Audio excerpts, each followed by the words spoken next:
Kolay gelsin. Li bajarê Amedê li kargehekî biçûk de amûrên muzîkê erbane an binavekî din dev bi destê hosteyekî a dawiyê hê jî tê çêkirin. Erbane amûrekî bi lêdanê ye.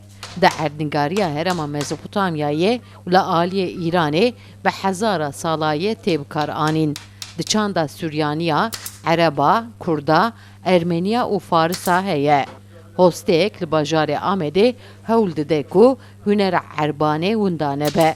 Ji bo wî jî gêncan fêrî çêkirina erbaneyê dike. Ez vê karê xwastim, bi dil xwastim. Ez hatim hinda Yunus abe, Yunus usta ew bavê wî jî berê çêdikir. Hema 20 sal 30 sal vî tişta erbane çêdike li Diyarbekir. Belê abla paşê ez gotim dilê me da hat. Ez gotim ez qeylim vê erbanê ez çêkim.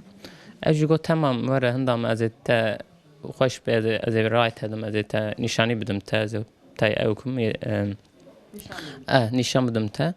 û em ew kirin û riya ez dixwînim û ez riya tehtîl da tim hinda Yunus abe. Yunus abe rayê min dide, çawa çê dibe, çawa tê ev kirin.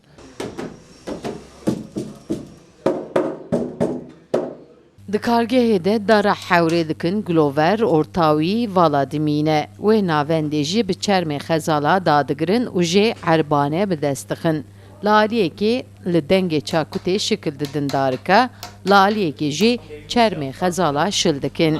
Ev çermê ewa xezala, çermê bizina wana em çê dikin oğlaq hem dibe. Oğlaq jî xweş e. Bizina daha baş e, darin de. Bona ew nabe. Em kinga em vî ew çê dikin em didin müşterî, em dibin biraber ne de germê. Kinga bide germê, ew vî çermê xwe davêje yani ew dibe. Ew xwe berdide. Paşê vî dora wî em ew davên, halqa davên.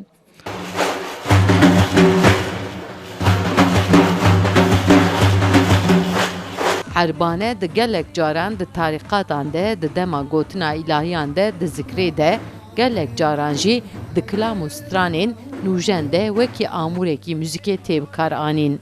Sevda Kaplan, Kurdistan TV, Amed.